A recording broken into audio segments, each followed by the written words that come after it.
හැමෝටම සුබ දවසක් කියලා මම ප්‍රාර්ථනා කරනවා. ඔයාලා මේ දකින්නේ මගේ කිචන් එක. ඉතින් මගේ කිචන් එකේ ෂේප් එක ඔයාලට පේනවා ඇති U ෂේප් එකක් තියෙන්නේ. දැනට මගේ කිචන් එක මම මේ විදිහට තමයි ඕගනයිස් කරගෙන තියෙන්නේ. ඉතින් මම හිතුවා මගේ කිචන් එක මොන වගේද තියෙන්නේ කියලා ඔයාලත් එක්කත් බෙදා ගන්න.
කිචන් එකට නැතුවම බැරි දෙයක් නේ සිංක් එක කියලා කියන්නේ.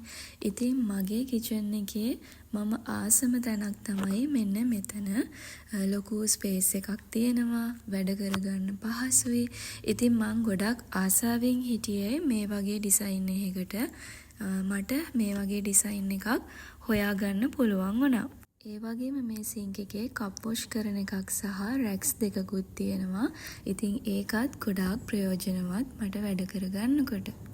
ඉතින් මගේ කිචන් එකේ ලිප ළඟින් මම මේ විදිහට තමයි ඕගනයිස් කරලා තියාගෙන ඉන්නේ. මට එතකොට උයනකොට පහසුයි මේ දේවල් ළඟම තිබුණාම. දැන් ඔයාලට මේ පේන්නේ මගේ පැන්ට්‍රි එක පටන් ගන්න තැන. එතන ඔයාලට පේනවා ඇති ඕපන් ප්ලේස් එකක් තියෙනවා.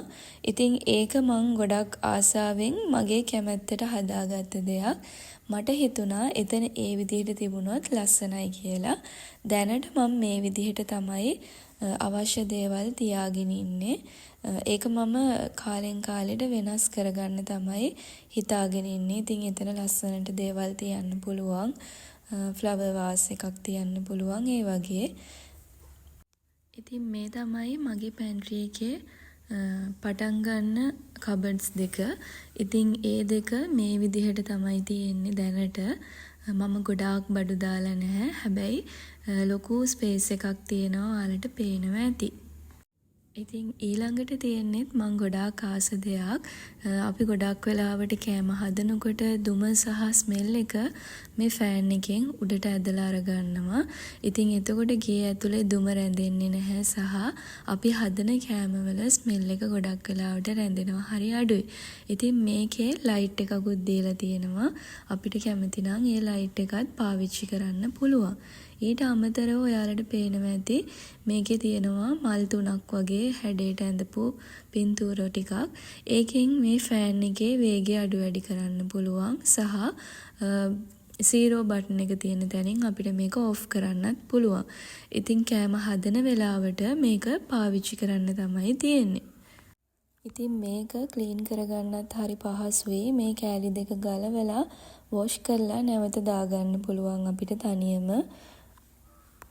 ඉතින් මේ තියෙන්නේ පැන්ට්‍රි එකේ මම ආසම දෙයක්. ඒ තමයි මගේ ලිප. මං කලින් පාවිච්චි කරෙත් මේ වගේම ලිප් 4 ලිපක්. ඉතින් මට ඕන වුණා පැන්ට්‍රි එකටත් මේ වගේ ලිප් 4ක් තියෙන ලිපක් පාවිච්චි කරන්න. ඉතින් ඒ වගේ මම හිතපු විදිහටම මට මේ ලිප ගන්න පුළුවන් වුණා. ඉතින් ඉක්මනට වැඩ කරගන්න මට කාලය ඉතුරු කරගන්න මේ ලිප් 4 ගොඩාක් ප්‍රයෝජනවත් වුණා. ඉතින් මේ තියෙන්නේ මගේ පැන්ට්‍රි එකේ අනිත් පැත්තේ තියෙන කබඩ්ස් ටික. මේවත් තියෙන්නේ උඩමයි. ඉතින් ඔයාලට පේනවා ඇතිනේ ලොකු ඉඩකඩක් තියෙනවා. මේ කබඩ් දෙක ටිකක් වෙනස්. මේක අරින්න තියෙන්නේ මේ විදිහට උඩ අතට. ඉතින් මම හිතුවා මේ විදිහ දෙකක් දාපුවාම මගේ පැන්ට්‍රි එක තව ටිකක් ලස්සන වෙයි කියලා. ඉතින් මේ ඩිසයින් එකටත් මම ගොඩාක් ආසයි. ඒ නිසා මම හිතුවා උඩ පැන්ට්‍රි එකටයි පල්ලහැටයි තනින් තන මේ ඩිසයින් එකනොත් කබඩ්ස් ටිකක් දාන්න. එතකොට ලස්සන වෙයි කියලා මට හිතුණු නිසා ඔයාලට පේනවා ඇති මේ කබඩ් එක අරින්න තියෙන විදිහයි මේක අරින්න තියෙන විදිහයි අතර වෙනසක් තියෙනවා කියලා.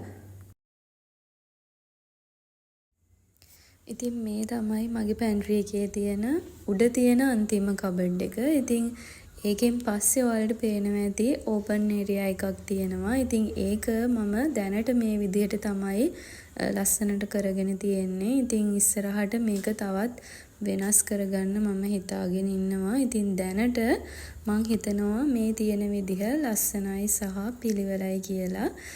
මේ බෝතල් දෙකටත් මං ගොඩාක් ආසයි. මේකේ තියෙන්නේ ධාන්‍ය වර්ග. ඉතින් මං අහලා තියෙනවා ධාන්‍ය වර්ග ගෙදර තියාගන්න එක හොඳයි කියලා. ඉතින් මම හිතුවා මේ බෝතල් දෙකත් මගේ පැන්ට්‍රි එක ලස්සන කරගන්න එකතු කරගන්න ඕනේ කියලා. ඉතින් ඔය විදිහට තමයි මගේ පැන්ට්‍රි එකේ උඩ කබඩ්ස් ටික තියෙන්නේ. දැන් මම ඔයාලට පෙන්නන්නේ මගේ පැන්ට්‍රි එකේ තියෙන පල්ලෙහා තියෙන කබඩ්ස් කොයි වගේද තියෙන්නේ කියලා බලන්න. ඉතින් ලොකු ස්පේස් එකක් තියෙනවා. සින්ක් එකට යටිනුත් කබඩ්ස් දෙකක් තියෙනවා. ඒ දෙකේ අපිට පුළුවන් ක්ලීනින් කරන දේවල් දාගන්න. ඊට අමතරව ගෑස් එක තියන්නත් මෙන්න මේ විදිහට කබඩ් එකක් තියලා තියෙනවා. ලිපට පහලින් තියෙන කබඩ් එක ලාච්චු 3ක් විදියට තමයි මං හදාගෙන තියෙන්නේ. ඉතින් ඒකත් මට ලේසි. මම දැනට මේ විදියට තමයි බඩු තියාගෙන තියෙන්නේ. ඉස්සරහට ඉතින් මේ දේවල් වෙනස් වෙයි. ඔයාලට බැලුවහම පේනවා ඇති මේ ලාච්චු 3 සයිස් 3කින් තමයි තියෙන්නේ. පහළම තියෙන එකේ අපිට ලොකු භාජන වගේ දේවල් දාලා තියාගන්න පුළුවන්. හොඳට ඉඩ තියෙනවා. ඊළඟට මම පැන්ට්‍රි එකේ තවත් ආසම කොටසක් තමයි මෙන්න මේක ඔයිල් රැක් එක. ඉතින් මම ඒකේ ගොඩක් වෙලාවට තියන්නේ ස්පයිසස් වගේ දේවල්. මොකද ඔයිල් එක මට ලිප ළඟින්ම තියාගන්න ඕනේ. ඒ නිසා මම දැනට මේ විදිහට තමයි මගේ ඔයිල් රැක් එක ස්පයිසස් රැක් එකක් විදිහට යූස් කරන්නේ. ඊළඟට තව කබඩ් එකක් තියෙනවා. දැනට මම මේ විදිහට තමයි ඒකේ බඩු දාලා තියෙන්නේ. ඊළඟට ඔයාලට පේනවා ඇති ලොකු ලාච්චු දෙකක් තියෙනවා. ඒ දෙක නම් ගොඩාක් කියන්නේ ලොකු ප්‍රමාණයේ භාජන වගේ දේවල් දාලා මේකේ තියාගන්න පුළුවන් විදිහට ලොකු ඉඩකඩක් තියෙනවා සහ හොඳ උස ප්‍රමාණයක් තියෙනවා. ඔයාලට පේනවා ඇති. ඊළඟට ඔයාලා දකින්නේ මගේ පැන්ට්‍රි එකේ අන්තිම කබඩ්ස් 3. ඉතින් දැනට මගේ ළඟ ගොඩාක් බඩු නැති නිසා මම මේ විදිහට තමයි ඒ කබඩ්ස් උත් තියාගෙන ඉන්නේ. අලුතෙන් පැන්ට්‍රි එකක් හදන්න හිතාගෙන ඉන්න කෙනෙක් නම් මං හිතනවා මේ මම කියන එක වැදගත් වෙයි කියලා. ඔයගොල්ලන්ට පුළුවන් තරම් ස්ටෝරේජ් තියලා හදන්න කබඩ්ස්. එතකොට අපිට කාලයත් එක්ක තව බඩු අලුතෙන් එකතු වෙනකොට අපිට ඒ කබඩ්ස් අනිවාර්යයෙන්ම ප්‍රයෝජනවත් වෙන නිසා. ඉතින් මගේ ඩයිනින් ඒරියා එකයි කිචන් එකයි දෙකම එකට තියෙන්නේ. බිත්ති වලින් වට වෙලා වෙන් වෙලා නැහැ. ඉතින් ඒකත් මම හිතනවා පුංචි කිචන් එකක් තියෙන කෙනෙක්ට ඒක ගොඩාක් ප්‍රයෝජනවත් කියලා. මොකද ලොකු ඉඩ ප්‍රමාණයක් තියෙනවා වගේ දැනෙනවා. වැඩ කරගන්නකොට උනත් ලොකු ස්පේස් එකක් අපිට තියෙනවා. හිර වෙච්ච ගතියක් දැනෙන්නේ නැහැ. හරිම නිදහස් බවකින් අපිට අපේ කිචන් එකේ වැඩ ටික කරගන්න පුළුවන්කම හම්බ වෙනවා. මේ තමයි මගේ කිචන් එක. මම හිතනවා අලුතෙන් කිචන් එකක් හදන්න ආසාවෙන් බලාගෙන ඉන්න කෙනෙක්ට මේ වීඩියෝ එක ගොඩාක් ප්‍රයෝජනවත් වෙයි කියලා. ඉතින් අදට මගේ වීඩියෝ එක ඉවරයි. ඔයාලා මගේ මේ වීඩියෝ එකට කැමති නම් මගේ channel එක subscribe කරලා යාළුවන්ටත් බලන්න share කරන්න කියලා ආදරෙන් ඉල්ලනවා. හැමෝටම සුබ දවසක්.